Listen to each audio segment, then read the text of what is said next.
Hi, this is Mike Morse. Welcome to another episode of Open Mic with Kevin Dietz. And today we welcome Aaron Salter, who spent 15 years behind bars for a crime he did not commit. It's one of the most moving and telling stories I've ever heard. I have chills just saying it. You need to stay tuned and watch this and listen to this episode because you won't believe what happened to this man and what he's doing now that he's been exonerated. So stay tuned. Joining us this morning is Mike Morse and Troy's Top 30. Mike Morse is in here to tell us about the backpack giveaway. Here, adapt and change things up a little bit every year. Welcome to Open Mic, Aaron Salter. Thank you. Glad to be here. I've been reading about you for months.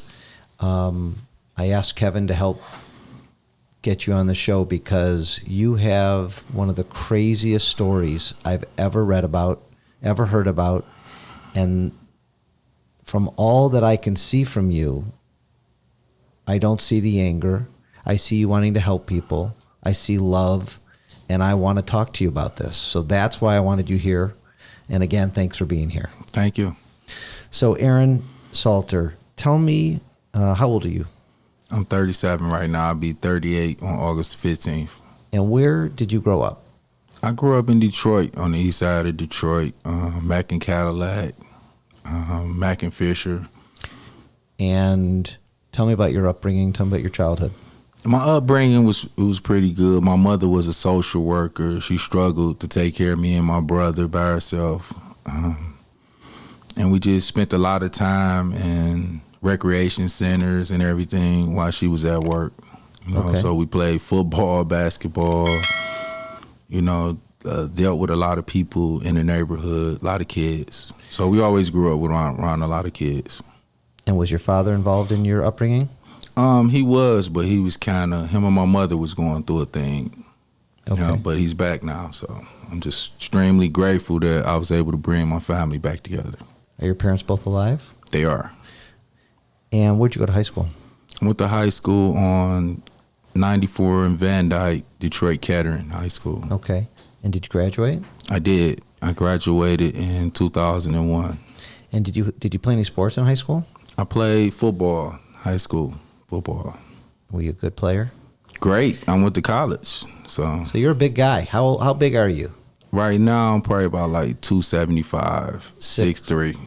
That's a big guy compared to me. Right. Okay, everybody's big compared to me. Right. So where'd you go to college? I went to college at the University of Arkansas, Pine Bluff, historically black college. I knew everything that was going on in the city and where I was raised that everything was bad, so I kind of wanted to go out of state and start fresh and give myself a chance at life, Did anybody else in your family go to college before you? I was like the first one. That's Believe amazing. it or not, I was like the first one to like go to a major university. So it's a big thing for my family. And did you get a scholarship out of high school? Got a partial scholarship. Okay.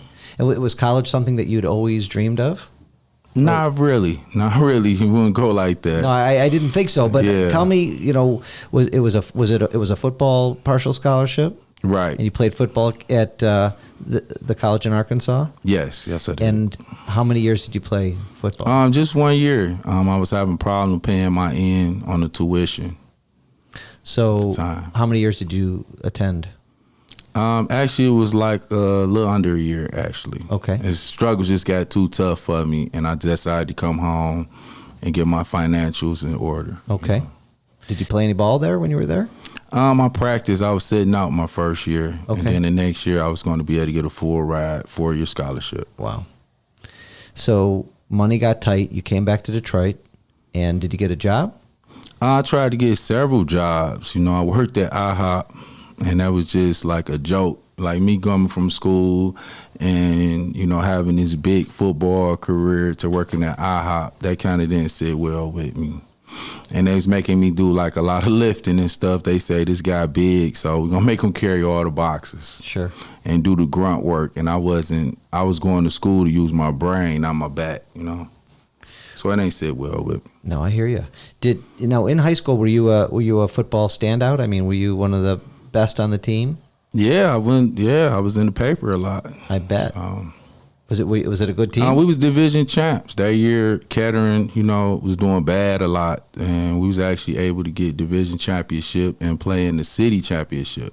That's great game. So he played. That was huge. He played defensive end, which charges at the quarterback. He played linebacker, which is when everyone's running right at you. So you are hitting every single play. Right. I was hitting 2 or 3 times every single play because you got to go through the line, then you got to hit the running back or whoever catch the ball or the quarterback. So I'm hitting 2 or 3 times a game, a play actually.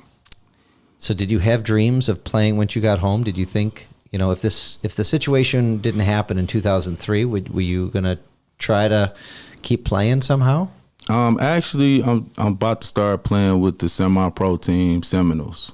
Oh wow! Because I want to stay in shape and I want to keep myself focused, and I just don't want to miss out on my opportunity. So I'm just taking advantage of everything that comes my way I wanted to do. As you should. What a great opportunity. So where are you at in that process? Right now, we just getting everything together, winter practice and all of that stuff. So you're practicing. You're getting back in shape. Yeah, I'm actually getting back in shape. I actually had to take a break off because I wanted to figure out Innocence Maintained. I actually wanted to work on this, and I'm trying to raise my family. So, InnocenceMaintained.org is a website and an organization that you have set up that we will talk about later, but I want to give it a plug early. We'll give it a plug later. So let's take you back to August 6, 2003. Tell me, were you employed in the days before August 6, 2003, or what was going on in your life at that time? Actually, my crime actually started on August the 3rd, 2003, where my cousin got shot like 12 times right in front of me. So that's what led up to all of this that's going on right now. It was an incident that happened 3 days before with basically a drug deal went bad type of thing, And you were with your cousin? Right. And what happened? He got shot and killed? He got shot real bad, and I actually thought he got killed. I fled the scene, told my family about it, and they actually moved me like to the west side. They was like, we're going to move you out of harm's way. And they moved me over family members on the west side. So were you involved in some shady activities a few days before? I really wouldn't call it being involved in those shady activities. The thing was that I needed money to go back to school. So listen, no, you're not getting in trouble for any of that stuff this far away. But you were with, even if you weren't doing the drugs or selling the drugs, you were hanging out with guys who were doing that kind of stuff?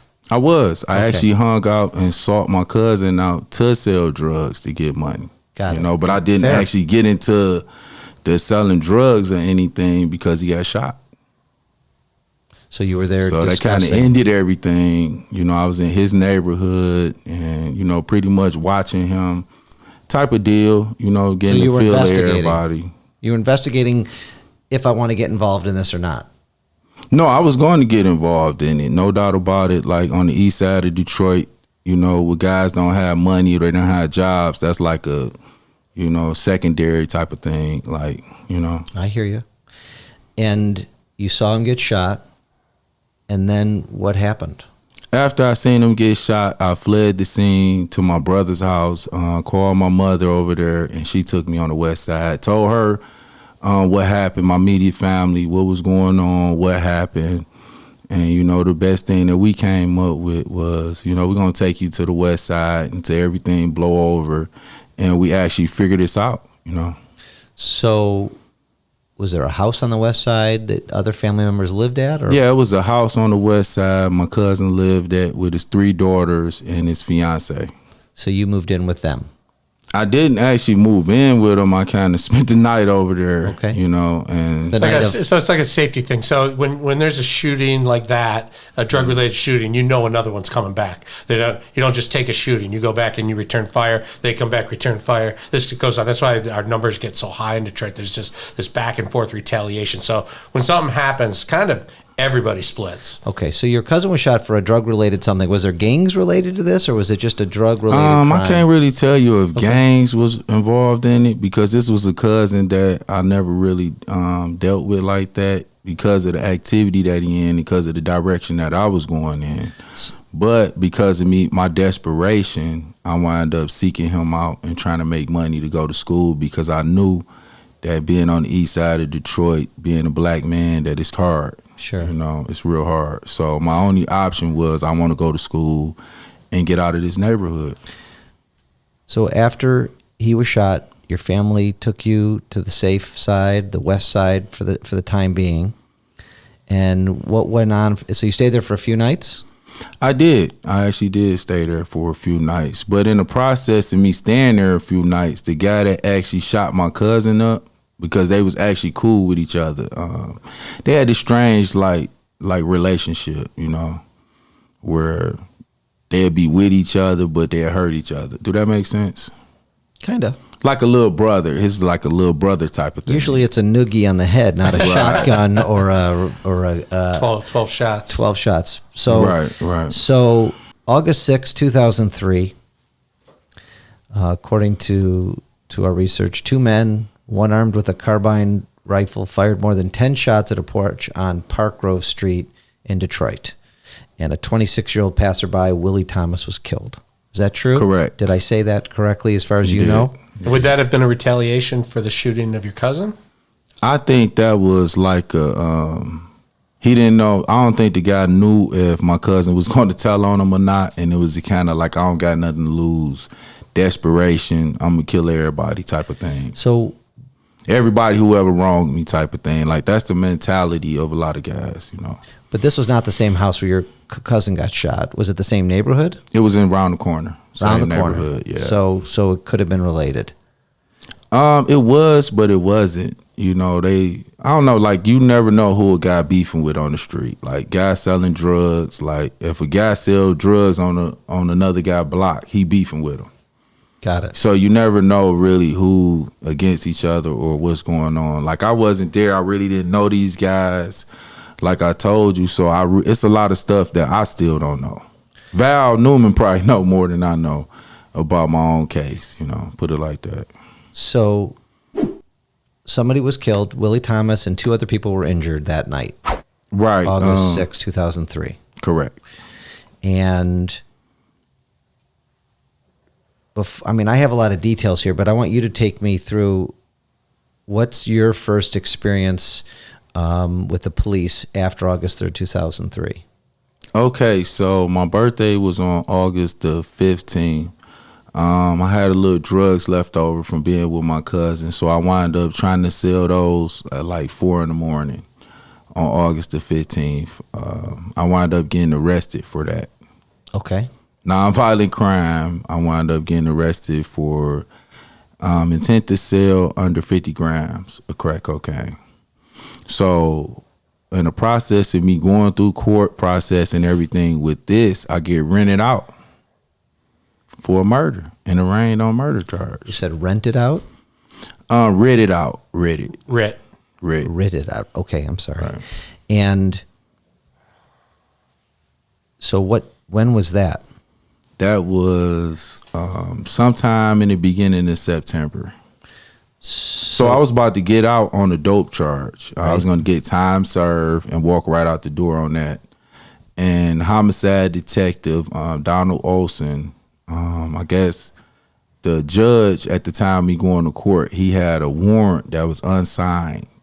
And he postponed the court date for the drug charge and actually said that he had to do some investigation as far as this warrant because it was a murder warrant.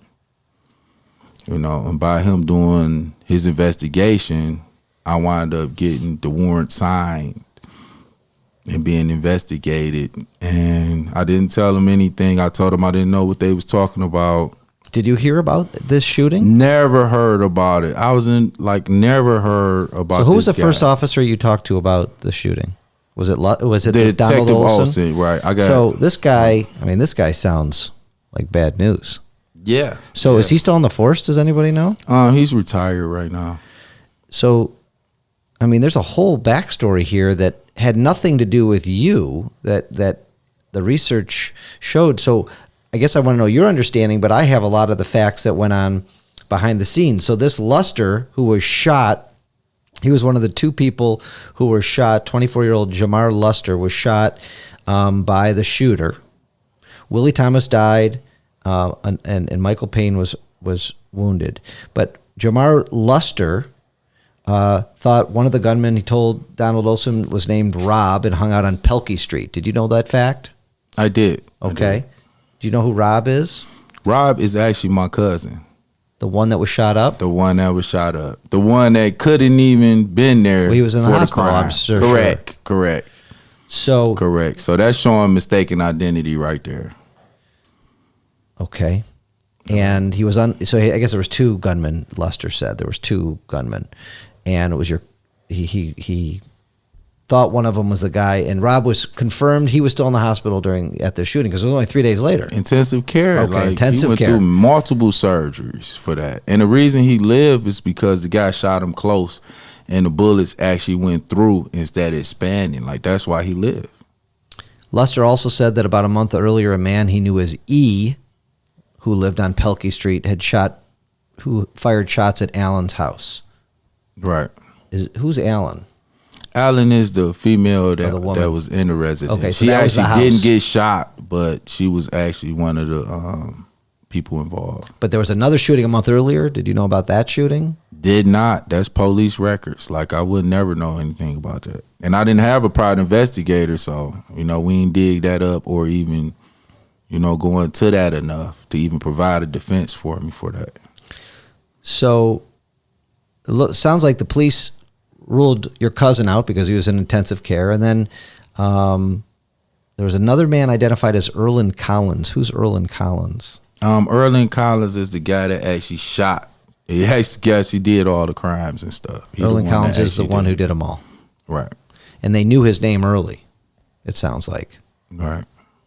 Is that your understanding? I'm not clear. I don't like to speculate for other people. Like, I wasn't there, so I really couldn't attest to that.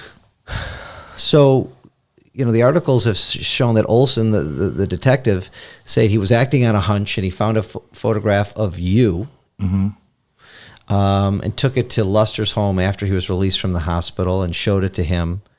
And he said, and I'm quote, "It looked like the gunman." All right, it's a little bit more detailed than that. Tell me. He actually interviewed him at St. John Hospital the night he got shot. And he gave him a description of a guy 5'7", 150, named Rob, with the name on there. And then he gave a second description of a guy 6 foot thin, who we don't know at all. And you're clearly not 5'7", 150. Right. That's about my size, maybe even a little lighter, or that's a little heavier. And the other person doesn't describe you either. Right. And so those descriptions don't work. They don't work. But out of these descriptions, he said that he went to the 9th precinct, which the crime happens, and just started doing some investigating. Who did? Olson did? Olson did. And he just somehow came up with my picture. And do you have any idea how that happened? Do you have any details on how that happened? How he found your I'm picture? assuming, though, because of the August 3rd, which happened with my cousin. I'm assuming that. But why would you take a guy that's a victim and turn him to a perpetrator, though? Like, that's no. And every crime I had was nonviolent. You know what I mean? Like, you don't. That's crazy, though. Do you think maybe they thought that Rob got shot, so Rob and his friends and maybe cousin went back to retaliate and shot up another house, even though it was just around the corner? Or that's maybe what was in their mindset when they started trying to figure this out? I can't, how can you try to figure that out when you got a guy that shot a house up a month earlier? Like, what kind of police work is you doing that you put a guy that's a victim of a crime, into a perpetrator situation when you already know that the guy shot the house up a month before? Like, that don't make sense to me, though. They don't, though. Your whole story, a lot of it doesn't make sense. It don't. So, this is kind of a confusing story for those of you is. watching, listening, and I'm trying to put the pieces together because the story doesn't make a whole bunch of sense. Because the next piece of research is they arrested you. Correct. Again. as a lawyer, almost 30 years, this story. So you have Detective Donald Olson, who finds an old picture of you somehow, we don't know how, shows it to Jamar Luster, who, while he's in the hospital, shows him your picture and says, does this guy look familiar? And he says, it looked like the gunman, even though he described the gunman completely differently. Right. Do I have that right? You have that right. Kevin, am I missing anything? Yeah, yet? no. At this point, no physical evidence at all. Just an identification through a picture. But a Luster, possible identification. But at the same time, Luster, in the police report, described the shooters as a black man around 26 or 27, 5'7", around 150 pounds. And the first report was he was unable to describe the other gunman. So you're not even close to 5'7" or 150 pounds ever, since you were probably 8 years old. Right. I mean, so the description, and then the act, and then the looked like. So we have a bad description and a looked like, and they arrested you on that. Correct. Did you even own a gun? I did. So there was no need for me to own a gun. So what was your arrest date? Do you know if the shootings were in the media? Was this like one of those the TV people are talking about? There's a lot of pressure on the police to find somebody, to convict somebody, or was this one of those shootings where there was a shooting this weekend? I can't begin to understand, because the same gun that was used on my cousin, which was a carbine, rifle, was the same gun that was used at the crime. Like, this is so simple now that I can look back, and I'm like, come on now, if y'all could have got these shells from over here and put these shells over here, like, that's simple police work. Like, that don't make no sense. That's simple police work. So you told me when were you arrested? What was the date? Do you know? I was arrested on August the 16th, 2003, on an unrelated charge. Oh, that was on the drug charge? Right. Okay, so when were you arrested for the, that was the 9/18? While in lockup. Right. Yeah. While he's waiting to get out on the drug charges. Right. He's so I think charged think they just rushed to get a warrant signed, and they pushed it through just so I wouldn't come home and get back free. So that's my idea of that. That's the only thing that I can come up with that even kind of makes sense, you know. So September 18, 2003, you're arrested. I assume you couldn't afford an attorney, so they appointed one to you? Yes, I did. I did have an appointed attorney. And what was his name? I'm not sure. Like, during that, far as like with the drug case, right? I had two different attorneys. Like with the drug case, I just completely put that out of my mind. I basically feel like I was forced to plead guilty on that, because I got a murder trial, and I'm being convicted with murder. So why even worry about a dope case? I'm hearing you. You had to set some priorities, but who was the lawyer who handled the murder case? Lyle B. Harris. Lyle B. Harris. Correct. And he was court appointed. Correct. And I see, the reason I'm asking, because I saw motions that you filed for ineffective assistance of counsel, that he didn't do a very good job at trial. Did you think he did a good job for you at trial? No, there's no way he could have. No investigation. Like, that's pretty much speak for itself. Like, my case is complex. It got a whole lot of different turns in, and I just really think that a solid private investigator could have helped out a lot. He's helped me provide me with a defense. Like, just me not being there, that's not a good enough defense. You got to have some evidence to support that. Like, I had 3 alibi witnesses, my cousin, his fiance, and her mother that was babysitting the kids, because my cousin's fiance worked at the hospital.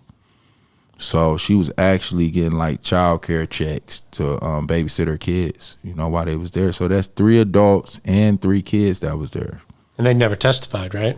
I told my lawyer about the alibi witnesses, and it's like he never investigated it. And these are the people who you were staying with on the west side? These are the people where I was, hiding out. Not hiding out, but, that I was kind of like, figuring things out with. Did you own a car at the time?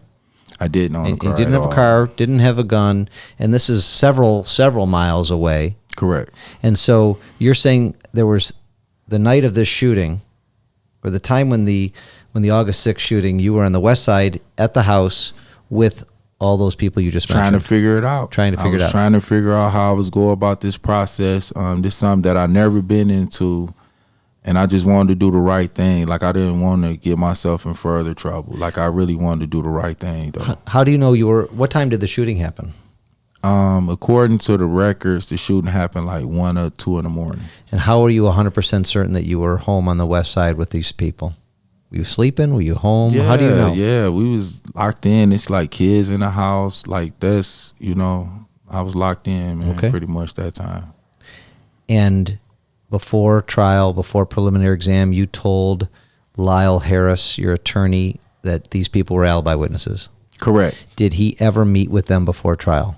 He didn't. I actually postponed my final conference because I wanted him to put my alibi witness on there, because I looked at the sheet and it said 0 witnesses, like I told him, and we had to postpone my final conference. And what did he say? Oh, man. He was basically just saying we don't need him and we can go forward without him. And I don't know, in his mind, I guess he thought that we could have won or something. Like, I can't figure that out for him. So he never talked to him? I don't know if I was just rushed through, like. Well, this is a very, we'll talk about that. We're not even at trial yet, but he didn't interview the alibi witnesses. He didn't call them for your preliminary exam. He didn't call them at trial.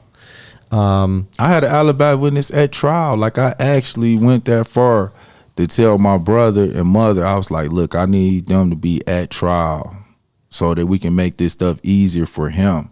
For the lawyer. For the lawyer. So you're helping the lawyer. He still never investigated him. Like, he still didn't say, hold on, Your Honor, let me talk to these people. And then he was saying that he would have had to put the alibi witnesses on the final conference, and he never did that. Do you know if you waived the preliminary hearing? I mean, this case should have got tossed at the preliminary. Anything. Did you get a preliminary exam? I did get a preliminary examiner. I don't want to speculate right now. I really don't. Okay. Do you know who your trial judge was? My trial judge was Annette J. Berry. All right. So she's the one who actually eventually exonerated you. Yes, sir. She did. So I know Judge Berry. She's now at Wayne County Circuit Court. Mm-hmm. She was on the criminal bench for many years. Right. At Recorder's Court. Right. So your trial date was December 3rd, 2003. I mean, this is 4 months almost to the day after the murder. I mean, that is quick. And then guess what? That's not it. Like, my lawyer only came and seen me like 2 times before final conference when I had the issue. When you were in jail. When I had the issue with him about the final conference and before trial. Like, we got receipts. Like, how many minutes? I'm just grateful. I'm just grateful, though. Well, I know you're grateful, and we're going to get there, and you should be grateful, and right. I'm grateful for you. Mm-hmm. But let's get through this story. Okay. I mean, how you can be grateful, I want to talk to you about too. Mm-hmm. But let's for the listeners and the viewers, let's try to get through this. So, December 3rd, 2003, you have a 3-day trial in front of Annette Berry in Recorder's Court, and you had a lawyer by the name of Lyle Harris who saw you 2 times before trial. Correct. And how many minutes each time did he spend with you? Had to be like 20, 30 minutes each time. I mean, Kevin, it was more so of going over paperwork. Like, it really wasn't. It's hard to imagine when you're sitting here talking about it. But in the real world out there, though, it's the busiest courtroom in America. They have more people moving in and out of there, and it's sad and it's tragic. And that's why they have a unit now at the prosecutor's office to go back and look at all these cases, because they were running people through quickly. And there's some concern that police were arrest somebody. Don't worry about it. There used to be this kind of attitude like, well, they did something wrong. Don't worry about it. They're drug dealers. They live in this neighborhood. They did something wrong. Let's go. Let's move them along. Let's close some cases. And they'd get to court, and you'd have prosecutors who would look at this stuff, and they would take the word of the police officer. So this investigator is over there saying, "Hey, no, we got it all covered. Right. It's good." And the prosecutor has a bunch of cases. The judge has a bunch of cases. I mean, it's hard to picture, like, you'd think you just go and there's this whole American justice system and we're going to find out what happened, but it doesn't always work that way. Who was the lead prosecutor at that time? 2003. Mike Duggan. Mike Duggan. I saw him last night. Yeah. I saw him. He signed off on my paperwork too. Did he? Him and I've been personally? trying to get a meeting with him. It's been kind of hard, but I want to talk to him about a few things. I bet you do. Yeah, yeah. He might need some bodyguards in the room. That's a joke. I know. So what I was going to say, those two meetings you had for 20 to 30 minutes, for a routine auto accident case in my office, we spend 90 minutes preparing somebody, talking to them, explaining to them about a deposition, which is not even remotely as important as to what you were going through. The fact that your lawyer didn't take this seriously, didn't spend the time with you, didn't prepare you for it is mind-blowing. And he told me he had another trial. Like, he was like, Your Honor, I got another trial coming up after this. Like, right after they're already pretty much presumed that my trial wouldn't be long. Like, we didn't have any witnesses at all. Like, no witness. Basically, he just in there cross-examining.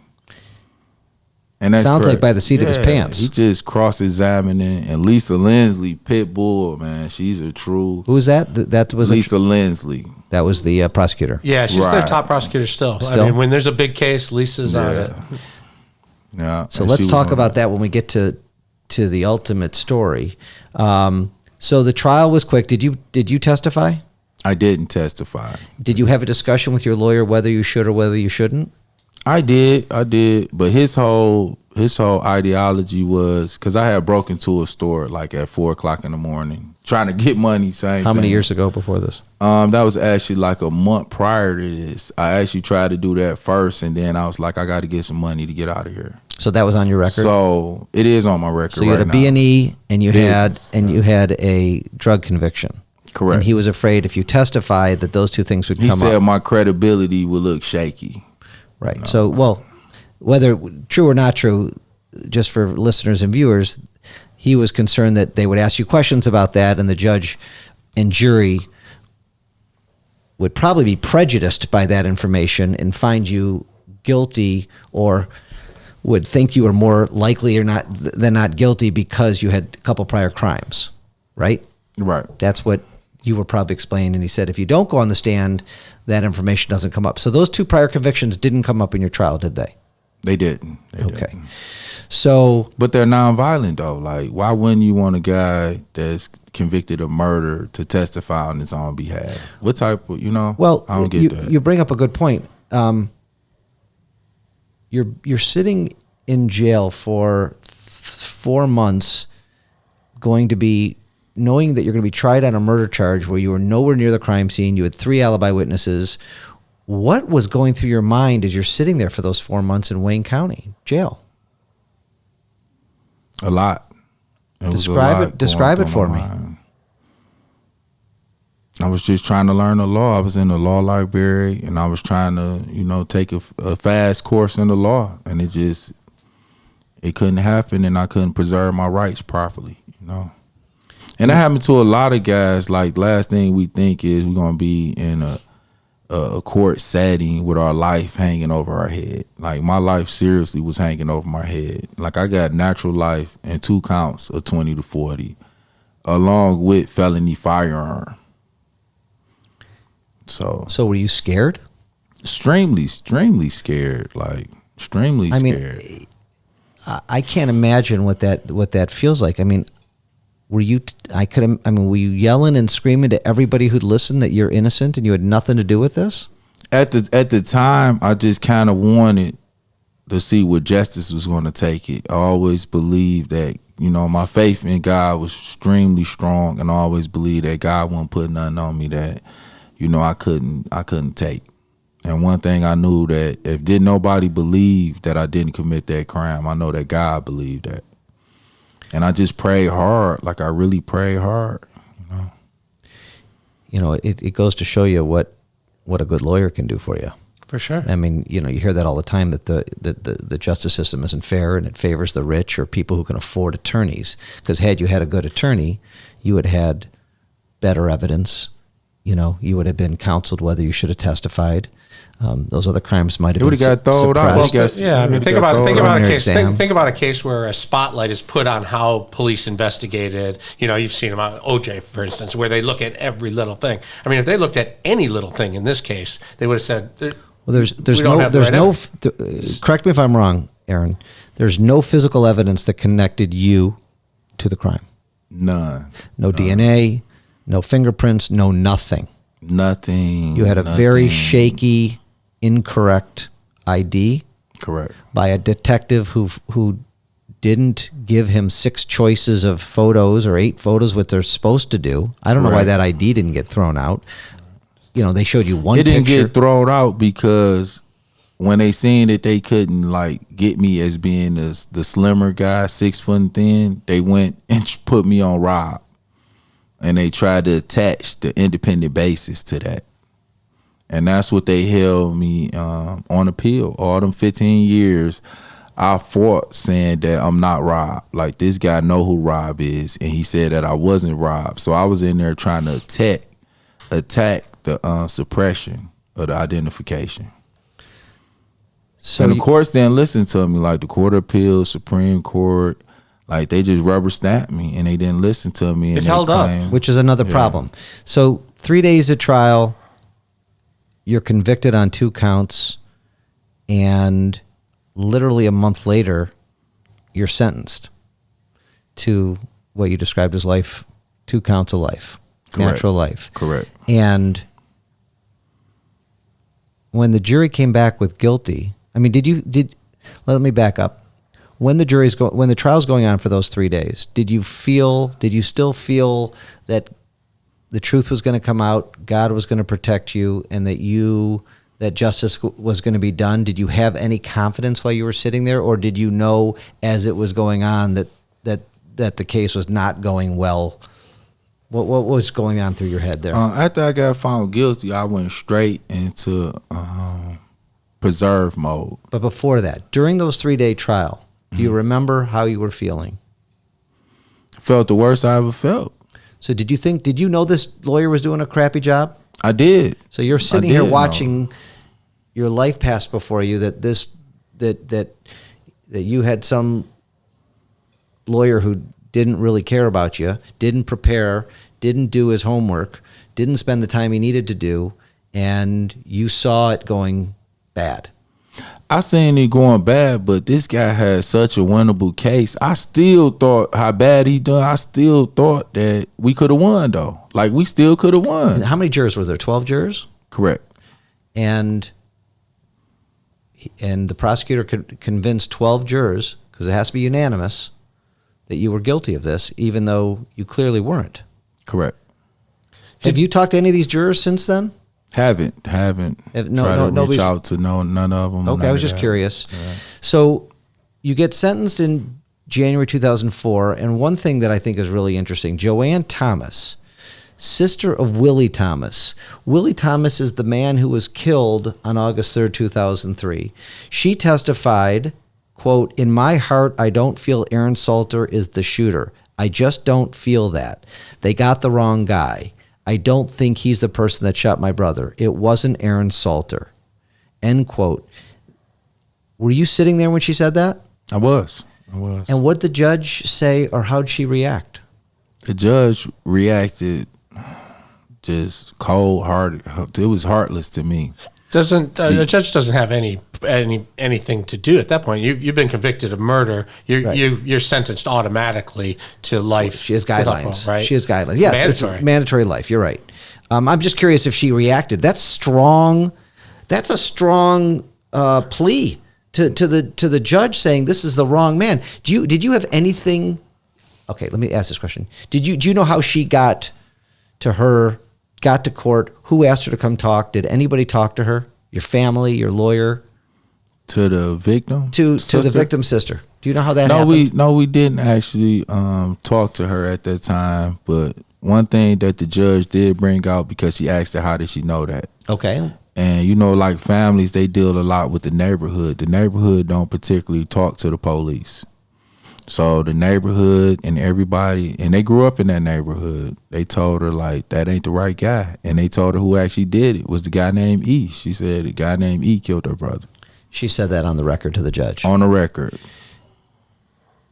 I mean, that's a fascinating I part of this story. I wonder if the prosecutor called her. Usually, you know, the victim's family has a chance to come and face the convicted and at sentencing. In all your years of covering I've never murders, seen something like that. Usually the family's happy. The family comes in and says they want some closure. Absolutely. They got the right guy. They're happy. Even on TV shows, on all the Datelines that I've watched, all the murder shows, you know, this is 5 months after the crime that her brother's was killed. And also there that day were the actual witnesses, Aaron's witnesses to his alibi. They were in the courtroom that day. They weren't there. They never testified about the alibi, but they were sitting in the courtroom. Did they come up and talk to the judge during sentencing? Which part? The alibi witnesses? Yes. Like, we don't really know the law like that. And the thing is, when you a black man, you want to seem less threatening. I'm already in on a murder case. Like, I wanted to be professional. I didn't want to seem threatening to the jury. You know, my family the same way. Like, we all was raised the same way. But during sentencing, you must have been going crazy in your head. I was. And your family knew it because they were with you that night. Correct.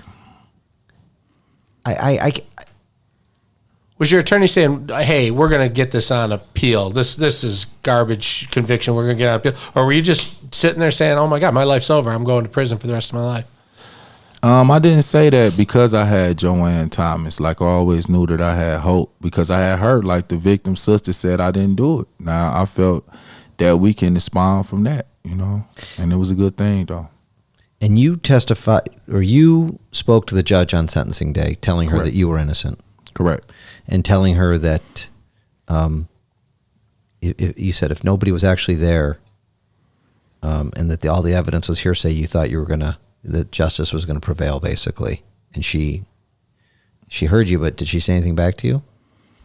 She didn't. I just got out of there. You know, they got me out of there because I was frustrated.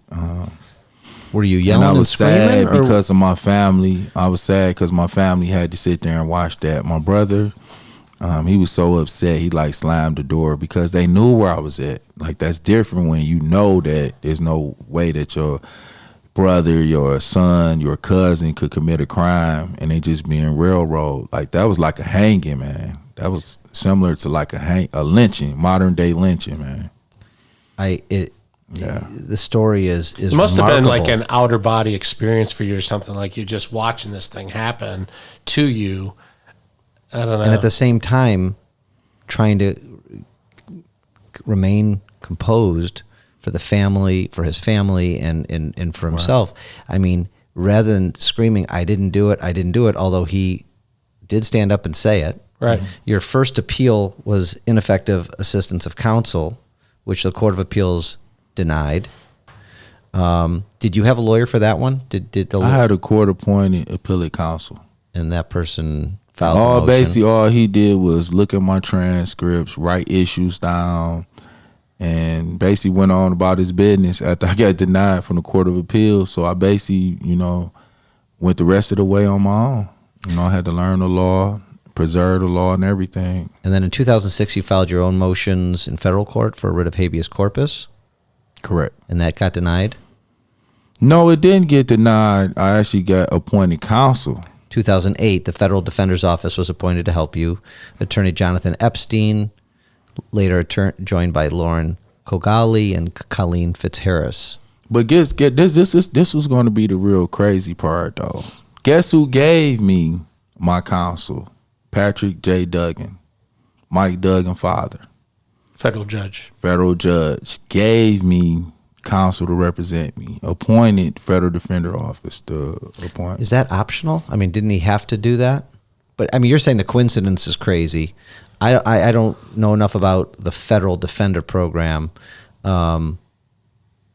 But why are you saying it's so crazy? Because federal, like when you're on a writ of habeas corpus, that's your last opportunity. That's not no opportunity to be hiring a lawyer or appointing counsel unless you actually see that injustice then occurred. And that don't usually happen. Like, So, but lawyers Jonathan Epstein, Kogali, and Fitzharris, I mean, these were some of your champions, right? right. They are the ones who eventually helped get it to the position where you were going to get released. Absolutely. So these great lawyers started putting the pieces back together, started doing a real investigation, started filing motions in front of, I assume, Judge Barry with sworn affidavits from the alibi witnesses and other witnesses. And were you there for that motion hearing when they argued that in front of Judge Barry? Were you there? No, not with the motions. Okay, now that was Judge Barry still? It was. Okay, it they was. didn't. Okay, She denied it. and then in 2013, after you've been sitting in prison for 13 years, not 13, 10 years, almost 10 years, you took a polygraph. Right. Who asked you to take the polygraph? Your lawyers?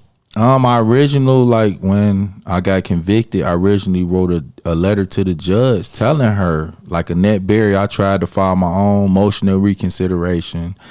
And I told her that it wasn't me. I told her that I'll take a polygraph, whatever test that you need me to take, like to prove that it wasn't me. Like, But this was is wrong. But this is a long time after the conviction. It is. Did No, you but have- I told her that right then, like Right as then soon and as I there? got convicted, Well, did you tell your lawyer that in the beginning? I did. And he didn't arrange one for you? Or didn't No, say he that's an didn't. option? And because, you know what, they cost money. Right. And you were Overburdened system. you were in the system that didn't hire private investigators like you mentioned. Right. Doesn't hire out $500 to $1,000, however much polygraphs cost, maybe even more. Right. So those motions were denied, and you had an affidavit from Erlen Collins, a prison inmate, who said he was aware of the shooting and that you were not involved. Was Erlen Collins actually the shooter? That's He who the was. sister That's thought E. was. Okay, That's but E. do you think that was the shooter? That's E. Yeah, that's E. That's E. That's like E. Erlen's that's short for So, E. so why would the shooter? And you met him in prison. Oh wait a didn't minute, you? he was in prison. So we'll talk about that. That's an interesting part of the story. But the fact that the real shooter gave you an affidavit, what? Yeah. He But didn't that's admit, not he even. didn't admit to being the real shooter. But before that, still, I he mean, said, I know you. He Who wasn't. who contacted Earl Collins and who convinced him to sign an affidavit? he convinced himself to sign one. Like he Did you seen type it up? Who everything. typed it up for him? He typed his own stuff up for him. Like he actually seen what I was going through in prison. Like I Which was prison did losing you my see him? family. I seen him at Oaks, and then I was at Carson City with him. I was with him 2 different times. Now, is this the guy you got in a fight with at one point? No, I didn't get into. Was that a fight different with him. guy? Had to be because I Because didn't. I got information about a fight. All right, we'll see if we get to that. So, did you become friends with E? I became all right with him. See, the thing with me was always my innocence. You get what I'm saying? So I talked to many people that was from the east side in that neighborhood. Like, I had to solve my own murder. Like, how you gonna solve your own murder when you don't talk to the guy that actually did it? It's like Shawshank Redemption, a little bit. He was in there trying to figure out and get witnesses. Remember, they Right. started killing people who had information. The crazy warden in that case. I mean, this is a movie. I can't is. believe what It happened is. to you here. And so E types up an affidavit. Does he hand it to you and you hand it to your lawyer? I mean, is that No, I actually give him my lawyer's information, and he actually sent it directly to my lawyer. so you have access to do that in prison? You have access to email like affidavits or send affidavits or whatever? No, he mailed it the He old mailed way. it. Yeah, So which old way. lawyer? He sent it to the Epstein crew? Correct. And so your lawyers filed motions based on the polygraph as well as an affidavit from E who said you were not involved. That motion was denied. And the victim, like you forgetting that Jamar Luster actually recanted in 2009, and that's what The person who initiated. gave the first picture, who said this Right. picture looks like him. Who did came he back and said, I'm recant not to? sure. Who did he recant to? He recanted to our private investigator. When I got appointed to federal defender's office, they basically went over everything with a fine-tooth comb, and including to go back to re-interview the old witnesses. And what he said, that he was never sure that Aaron Salter was the shooter. He only said that I looked like the shooter. And that's a big difference. Like, looked like a person and being a person. Like, anybody know that's two different things, you know? Yeah. Not properly identified. So Luster, So even Luster's with now this- saying it. Even with this, is Even- this even same with- as Judge? Is this still Judge Same Barry? judge. Didn't accept it. Didn't accept it. I don't know how much more I you went need at at the that point. polygraph. That's when we started pursuing the polygraph and then interviewing like Earl Collins and all of that. That's when we just start like we just gonna preserve everything, hold in the bands, and we're gonna get everything to the federal courts because we're not getting a fair shake, you know, with the state, man. But as it turns out, the federal courts didn't save you. The Wayne County Prosecutor's Office saved you. The federal courts, though, even though they didn't save me, they allowed me to hold in advance and have an option if the conviction integrity unit, you know what I mean? Like I still had appeal going on. Well, they did save you because they gave you great lawyers. Correct. So let's take back my prior statement. And they postponed the process in federal court, so they gave them an opportunity to come get back to the it. appellate process. Right. They put that in abeyance, work your way through the state system. If this doesn't work, you can come back to the federal system and exhaust your appeals there. Right. Correct. Okay. Correct. So in the last 2 years, or I think it was actually 4 years ago, Wayne County Prosecutor's Office set up a conviction integrity unit led by Valerie Newman, who I've recently met with. What an impressive woman she is. Okay, let me just start by saying that. She's a former criminal defense attorney for the Public Defender's Office. Cares as much about these types of things as anybody I've ever met. Mm-hmm. And she works inside the prosecutor's office. Now, I know that there's 60 of these around the country. This is actually one of the first. It's actually one of the most successful ones in the country. Correct. They have, I think, 7 to date. Other units have 0. Most have 0 or 1. Like, this is an amazing, amazing unit. And they are looking backwards to, I mean, like, I told her this when I met her, and I'm saying this out loud now. The prosecutor who prosecuted him is still on the job. Another prosecutor in the same department is re-looking at it and making a recommendation to Kim Worthy that I think we got the wrong guy. Kim Worthy is the one who actually makes the final decision. There's no court involved in this. Are you aware of this, Kevin? Oh yeah, There's I follow it closely. Yeah, it's so sad that there's no motions anymore. It's really sad that innocent people get convicted. It's tragic that people go to jail when they didn't commit a crime. But many around the country would stay there because they don't have a prosecutor's office that is willing to put their own kind of reputation on the line by saying, we're going to go back and look. If we made mistakes, we're going to have to own up to them. The word is integrity. Yeah. And the fact that Kim Worthy is such a stand-up person that she hired Valerie Newman to set up this department, and they don't have enough employees. Correct. And they don't have enough people working for them. Correct. They need probably 100. She has a few. She has maybe 10 or 15. She's doing a great job with what she has. But the fact that they're willing to look at this stuff and say, yep, we made a mistake. Mm-hmm. So your lawyers, the ones I've mentioned a couple of times, got Valerie Newman's attention in March of 2018. It summarized all the things that we just talked about, the weak nature of Luster's identification, the statement that he wasn't sure, the polygraph, I'm sure. The letter also talked about the gun and where it took place, and Clark identifying Collins as E, and all of this kind of stuff. The missed identification in the original identification, and she opened it up, and she opened up the case. And on August 15, 2018, Valerie Newman, along with your lawyers, presented a dismissal paperwork to the same judge who heard all this stuff, Judge Annette Berry. Correct. And asked that your case be dismissed. Thankfully, Judge Berry granted the motion. Thank you. And you were released on August 15, 2018. On my 36th birthday. Wow. Yeah. Talk about a birthday present. And the first day you were Yes, arrested sir. was. I bet you, I can't, I bet you the celebration that night was pretty fun. Yeah, we had a nice barbecue with my family. Yeah. So, I mean, take me through, like, this is a pretty remarkable thing. So from March of 2018, when they first sent the letter to Valerie Newman, to August, that's only 5 months. Correct. And she does have a backlog. When I met with her, she has so many cases. There are so many, the interesting thing is there are so many people who claim they're innocent.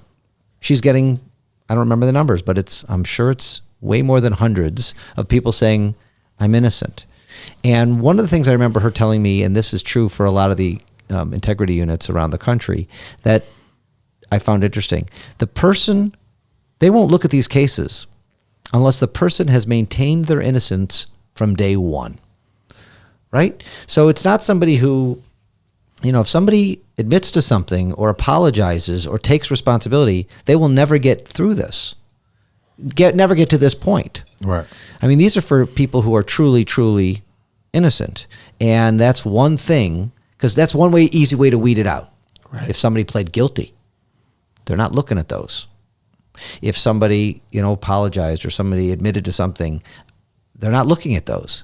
They're looking at the people who maintain their innocence from day one through the end. And you did for the 15 years you were locked up. You maintained your innocence. Correct. So, I mean, what did that feel like? Were you in court when the judge dismissed the case? I wasn't. I actually wanted her to do it faster, so I actually waived my right to appear. So it would have taken extra I just time. got straight out from the prison from URF in the Upper Peninsula, Kitchelow, Michigan. Okay. And so you got news? Did you get a phone call? I did. Who called you? My lawyer called me. Which one? Jonathan Epstein. What Colleen. What he said? Tell me about that conversation. Oh, that was huge. That was really huge. He said we did it, And my mother and father was coming to get me. It was huge. How'd you feel? I felt great because, my mother and father wasn't together for a long time, and just seeing them coming together and me bringing them together, that was a lot. So they drove up to the UP. Yeah, they drove up and came and got me. The warden apologized to my mother, everything. So that was deep, that was deep.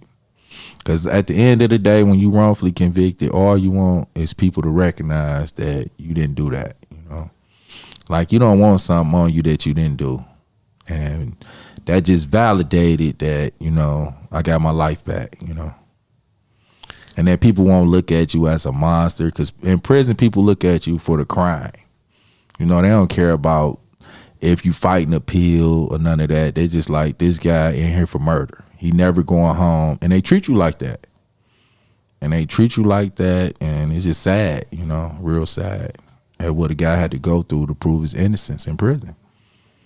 Now, he got to fight the inmates. He got to fight the guards to get to the law library. He got to fight with himself, dealing with his family. It's a lot. It's a lot. I mean, I can see the emotions pouring out of you, and I'm speechless, and I'm so sorry that this system failed you, and I feel so much compassion and that this has got to change. It does. It really does. You can't. There's a lot of people that's getting when they put me in prison, they put my whole family in prison because they knew I didn't do it. And they out here fighting and scratching with money they don't even have trying to help me. Like, that's the worst thing in the world, I mean, the way you just described those 15 years of the fighting and because you're right, these you're with other murderers. You're not a murderer, but you're with some bad people. Correct. And they assume, does everybody assume in there that everybody did it? I don't think that even matters when you're in there. Whether you done it or not, you doing the time, So that's not, with the inmates, that don't really matter though. But they're treating you rough, and you're treating them rough. Yeah. I gotta treat them rough. I gotta treat them rough because I got a family to go home to. So in those 15 years, you just answered the question, but I'm going to ask you anyway. Did you have hope Had hope the whole time. But after 15 years, what gave you hope? Why did you think that this was going to work out? Because I believed in Joanne Thomas. Like, you know, that she was everything. I feel like if I had one person on my team, The that I sister could make of the it. victim.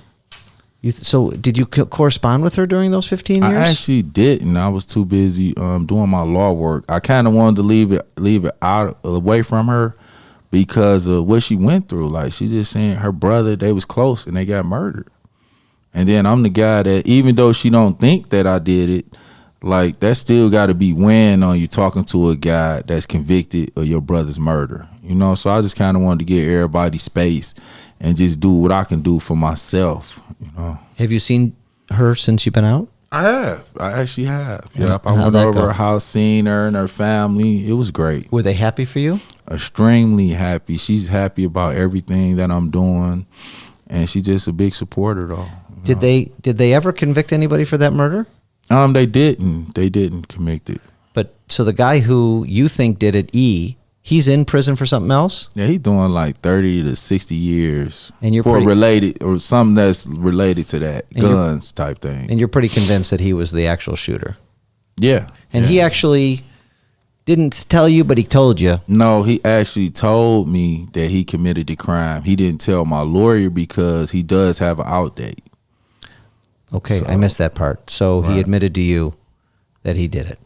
Correct. I mean, did you just want to, I don't know, throw him up against the wall and say, tell the world, you're already in here. Right. But I know it's strange, but I really, some strange reason, I really don't feel that it's his fault. Like, if police would have did the real police work, I would have never been in that situation. Like, why would I hate him for doing what he do? You know, that's his life. He can do what he wants to with his life. And in his own little way, he's almost helping now. He's coming forward trying to say, look, I know you didn't do it. If there's some small part I can do, I don't want to jam myself up with more Right. time, but if there's some little thing I can do to help. I mean, the fact that he And had you're a in there- conscience. He and had a you're- conscience. Yeah, and I mean, geez, to imagine a day or a week in prison, let alone your birthdays are clicking by, your mother's birthdays are clicking by, Christmas, holidays, whatever it is, it's all clicking by. And somehow you manage to keep this hope. Something like that would be like another, I think, piece of hope to, like, all right, maybe we're going to get there finally. So what else helped you, get through those 15 years? I mean, did you find God more than you had God? Did you, was it the law? Was it, what were you reading? What was keeping you sane? See, the basic thing was when I got found guilty and I was going through all my troubles, I kind of lost my faith in God. Like, he wasn't for me. Like, I never really had a personal relationship with him, but I just decided then and there, like, he wasn't for me. And I struggled, years with that. And I just, found all type of help. I started reading self-help books. I started studying every religion that it was, from Buddhism to Morse Science Temple of America to Nation to Christianity. And I just took all of those, the best thing out of all those religions, and I just try to put it in myself. And that's how I got through that. Good for you. And working out and relieving frustrations. Sure. And doing things like that. But So looking back, there was a lot of failures in this system, not just one. A rogue detective, Donald Olson, ineffective assistance of counsel, judges who just, as Kevin said, rubber stamped the motions that they hear all the time. I'm sure they get, every conviction, they get dozens of motions, right? So they get jaded, I'm sure. Right. They rubber stamp it from the trial court to the Court of Appeals to the Supreme Court, I'm sure. I mean, somewhere a gatekeeper's supposed to raise their hand and say, hey, this doesn't look great. Let's go take a look at this. Let's stop and go talk to a witness, or circle back prosecutor or a police officer or somebody. Along the way, there's supposed to be all these little spots that stop somebody from wrongfully being convicted. I mean, that's the biggest crime in our justice system, if someone is wrongfully convicted. So that's why they have all these little gatekeepers along the way, and all of them missed it. Just missed it. You know, But the and being a biggest- lawyer, I'm thinking it's the lawyer's fault. Of course, there's other faults. I mean, For the sure. police department, For sure. the judicial. But as a lawyer, I'm really unhappy with how this lawyer handled your trial. I'm stuck on how fast it went through. An auto case takes 5 times longer than a Right. murder case. Like, come on. But how many other people is this happening to? What's your gut? How many people are sitting in there who are wrongfully convicted? What's your gut? You know, because I actually been in there with them guys in law libraries. Like, you could tell the guys that's really innocent. All you got to Can do you? is look at the law library log. Because the guys that's actually got something that they fighting for and got something going on back home, like, they in them law libraries and they fighting hard. Like, they stand on them appeals. They keeping their appeals alive and everything. And I just, oh my God, man. And that's why I'm doing everything I can. It's a fight. It's truly a fight. Because I couldn't even get an evidentiary hearing. Like, an evidentiary hearing would have cleared a lot of these things up, like particularly with the victim, as far as him saying that it looked like me. Like, we could have decided right there in the evidentiary hearing, right? Well, that should have been decided at the preliminary exam. For sure. Or at least at the trial. At the very end, the prosecutor said this was a very or extremely weak identification at the end when they let him out. So Kim Worthy's office, again, did a stand-up job. She made statements in your case. Her statement was, it has been determined that the case against Mr. Salter was based primarily on mistaken identification by the main witness in the case. She went on to say the system failed him. Nothing I can say will bring back the years of his life spent in prison. Justice is truly being served today. When you heard those words for the first time, how did you feel? I actually didn't hear them words. You know, I was too busy getting released or whatever, so. Have you heard them before I just read them?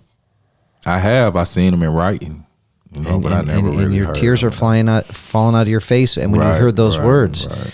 So how do you, I mean, Yeah, that's emotional though, you know, from a person like losing his life and thinking he gonna die in prison. Like, I seen a lot of people die when I was in prison. It was a guy just jogging on the track, 36 years old, and before I came home, he just fell out and died. And the guards, they just took their time getting him help. Like, they could have saved that guy. he had like a heart attack or something? I couldn't tell you, you know, like a lot of things they keep closed out from prisoners. You know what I mean? All I know is, you know, he fell out jogging, fell out, and they couldn't get him back up. And he passed away. Yeah, it's a lot of real stuff. It's a lot of real stuff going on in prison. Like, it's still lives going on. That's a lot of real stuff, you know, that the guys see in there. So when you got out, you know, there's a law in Michigan that says you're entitled to money for these type of things, and you had to file a lawsuit to get it. A claim. A claim. It's a claim. Right. So wicked claim. I didn't know you had to file a lawsuit for it. I thought you could just make the claim. Right. I'm not familiar with that. My lawyer take care of it. So your lawyer took care of that. You got your money. Right. And that was soon after you got out. No, it was like maybe like 6-7 months. 6-7 months after. Okay, but you got your money, and how did society treat you? How did you react to getting back with your family, back into the day to day? Take me through that. Is there any? It's still a huge struggle. It's still a huge struggle though, because a lot of people know they're supposed to be there for me when I was locked up. Like, you know, that wasn't there. Well, you knew who you found out who your true friends and family were. Right. While you We were found out a lot, you know, during that process, you know. But are there systems? I don't mean processes, but I mean, are there organizations when somebody gets out who was wrongfully convicted, or people who just get out of prison after serving their time? Are there organizations that were there to help you? Of course not. Like, No? no. It wasn't. If I would have got some help.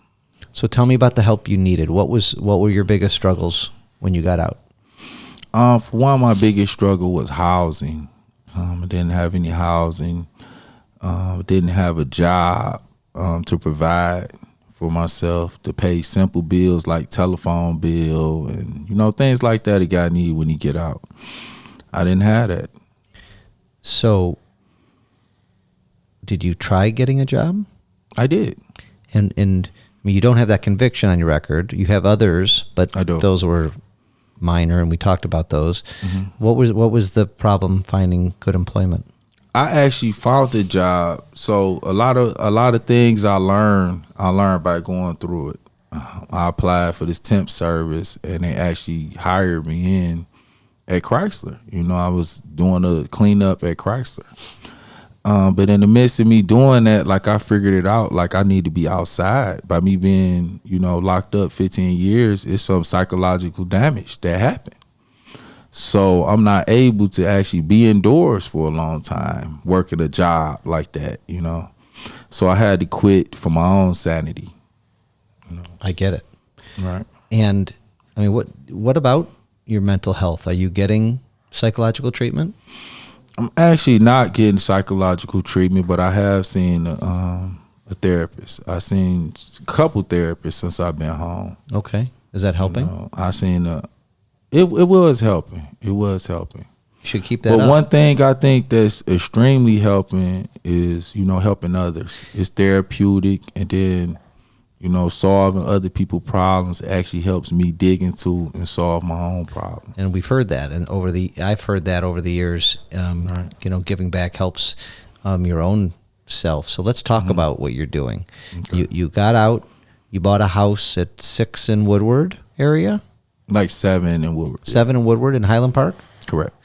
Tell me about the house. Tell me why you did it. Tell me what your vision was. Tell me what your vision is. When I initially bought the house, I was just buying property, you know, to add income and add some stability to things that I was doing. I was actually going to renovate the house and turn it into an Airbnb. But in the process of me renovating the house, I was running into other exonerees that needed shelter. They was going through a lot of problems, you know, with adjusting with family members. So I was just like, this what God want me to do. Like, this what he want me to do. He want me to provide this shelter for these guys until they get back on their feet, because I know how hard it is. You know, I know how hard it is laying on somebody's couch, or, you know, seeking out a girlfriend or something. Like, that's what these guys got to do, though, and try to make it. They basically sit out here to fend for themselves and figure it out. So you bought a house and you fixed it up yourself? I did, with a lot of help. I had a couple of exonerees help me. I believe in, you know, giving back. So I had one exoneree named Casey Smith that helped me cut down the trees and do yard work. I had another exoneree by the name of Kevin Lackey, and what he helped me do was like do the window trimmings and baseboards and things like that. So I saw on your website, and which Rocky will put up for us, so innocencemaintained.org, that there's pictures of the house. Correct. And it's Right. a three bedroom house? Yes. And you're in one of the bedrooms? No. Oh, you're not living in this no, house? Of course not. This is for exonerees. This is for exonerees. Okay, I thought you were buying this newly- house for yourself and them. No. Okay, no, so no. you're living I got a somewhere family I got to live with. Great. You know, Tell I me got about a who's your family? I got my fiance by the name of Marshall Burns, and I got my mother that's living with me. And is And I have a baby on the way. Congratulations. Yeah. That's exciting. Exciting. Yeah. Wow, this is your first child? It's my second child. She Okay. had a miscarriage, and by the grace of God, we conceived right after that. So your fiance, you met her after you got out, or did you know her before you went in? No, we actually went to high school together. Oh, wow. And when I came home, I was like, man, I just really need a good woman to keep me centered. And she was available. Man, yeah, thank Good. God. Thank God. Thank So God. you got a baby on the way. When is Available with no kids. Like, thank God. Yeah, we get to start a family together and live, you know. Did you date in high school? No, You we were just just friends, yeah. Did she visit you when I you was were playing football, so Did she visit you or write to you when you were in prison? believe it or not, I actually cut everybody off while I was in prison because I wanted to focus on coming home. Like, I didn't want to hear about everybody doing these things and my life being deprived. Like, I was in war mode, you know. And that's what I stayed at till I got home.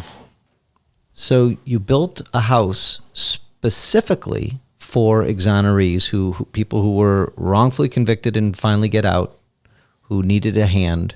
That's why you did this house. Absolutely. And so it's 3 bedrooms. Correct.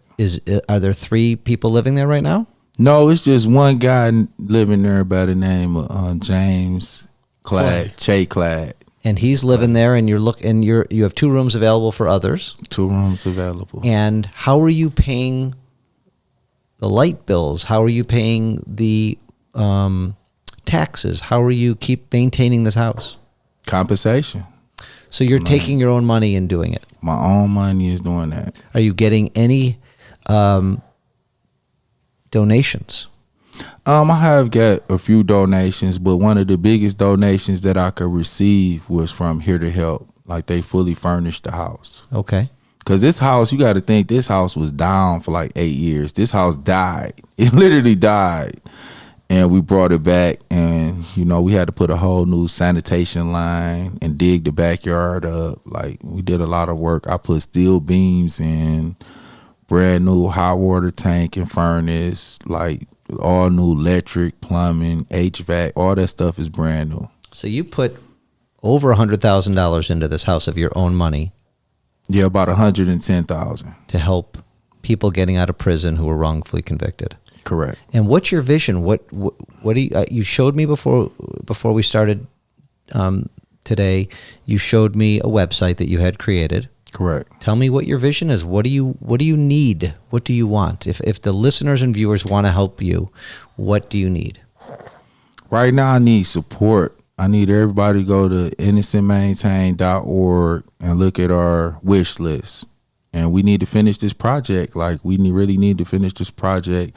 And I want to make a livable situation for these guys that's coming home. There's no way that they should come home. And everybody heard everything that I've been through and how I struggled to get free.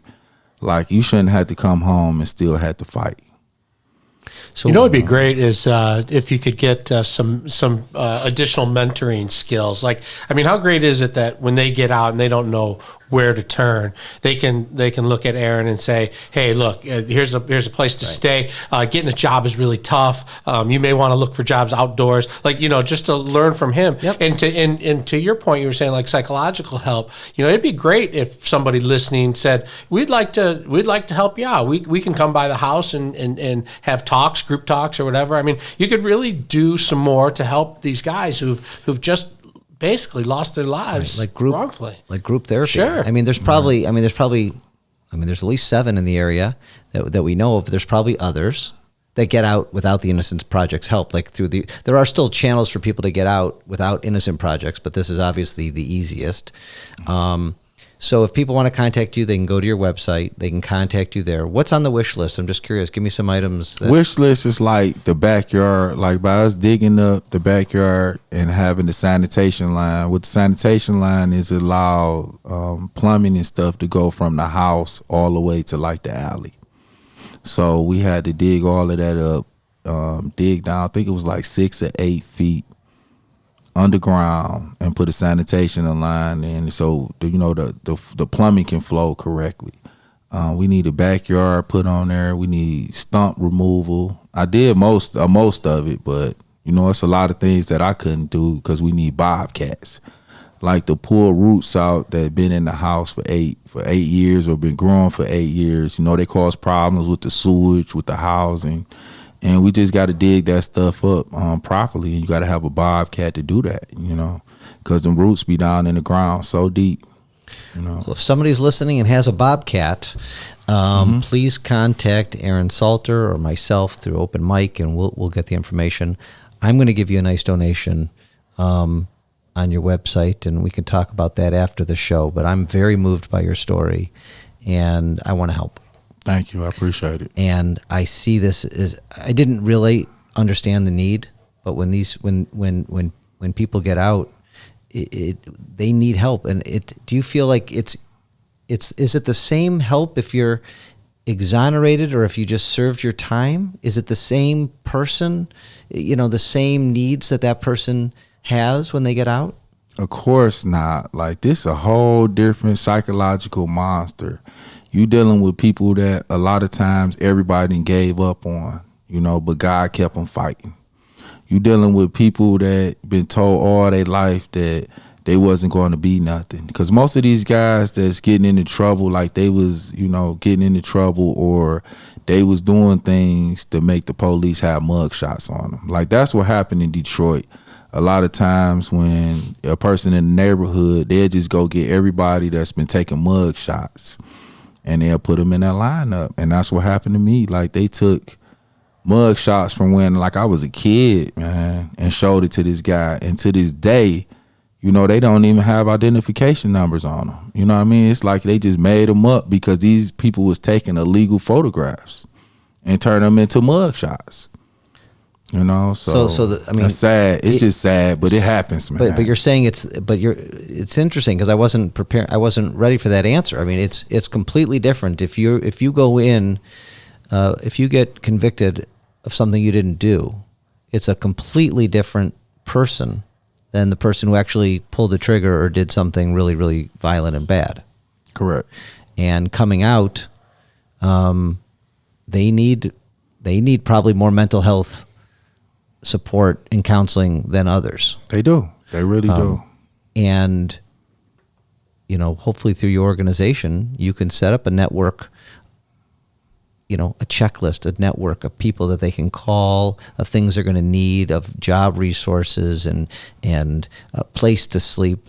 So we got that. So I didn't get together with the right people like Proven Innocence and Survivor Speaks.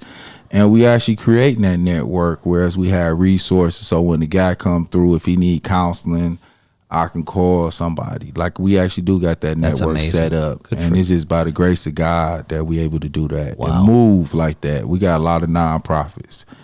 So we just need to get the word out that you're here for those people. Right. And we need to get the funds, because the word out without the funds, like don't nothing move here without funds, InnocenceMaintained.org. Please donate. We are going to donate. I'm going to get my firm involved. And if you need stuff in the future, will you please call me? Of course. And Kevin, anything else that we are missing?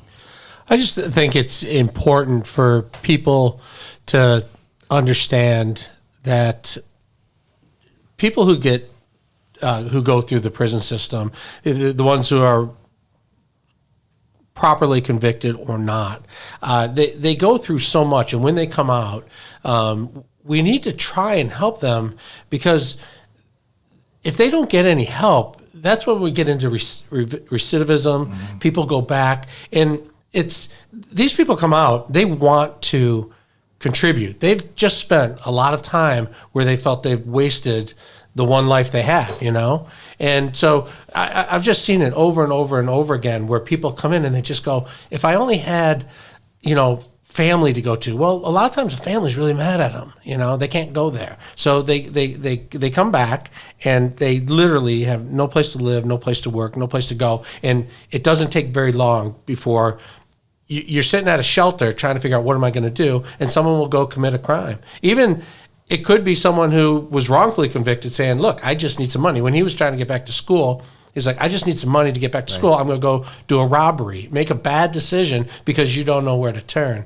So I just think that I think that the fact that they have this organization that is starting to put together the different organizations that exist, I think it's just really important that that we take a look and see.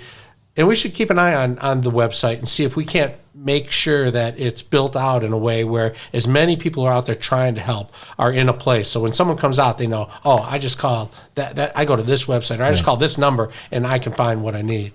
Right. So that's why I'm offering, if they want to email us or text us, that we'll put that on the screen. We'll put some of your house pictures on the screen. How many guys have you had come through the house so far? Is it just the one, or you come through the house, or actually live there? Live there. Yeah, we still getting things together. Okay. So we just trying to keep things at a minimum while still helping. My thing was to get the house up and running for the winter time. I did not want this guy to be out in the cold in the winter time.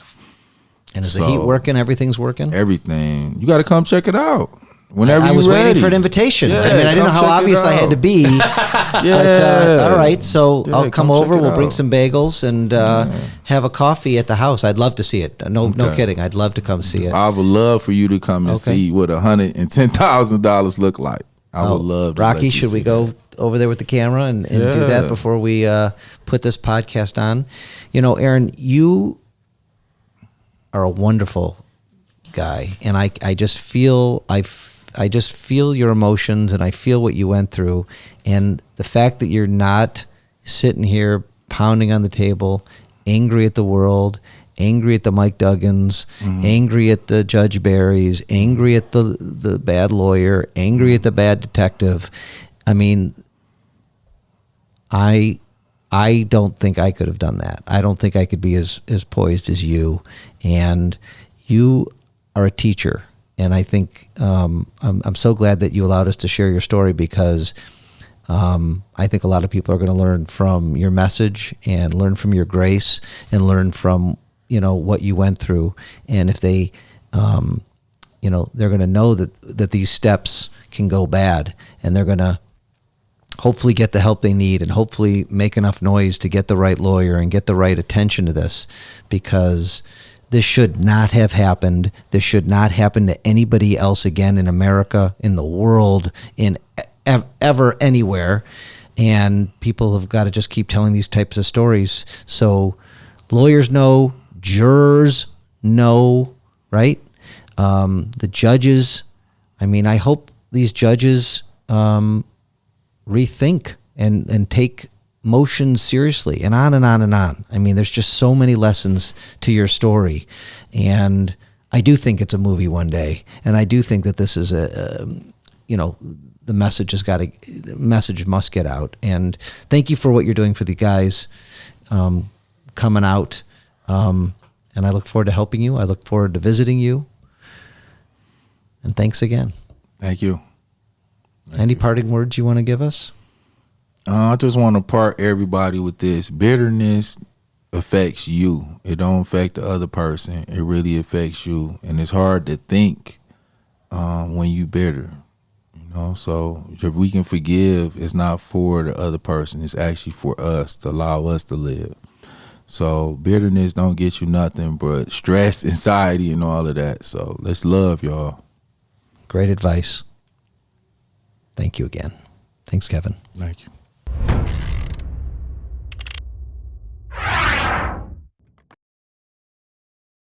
Thanks for watching another episode of Open Mic. Our guest today was Aaron Salter with Kevin Dietz, and I hope you were as moved by this. Please go to Aaron's website, innocencemaintained.org, and donate some money, find out what he's doing. And if you enjoyed this episode or were moved by it, please share it. Please subscribe to our channel. Tell all your friends. Thanks for listening and watching.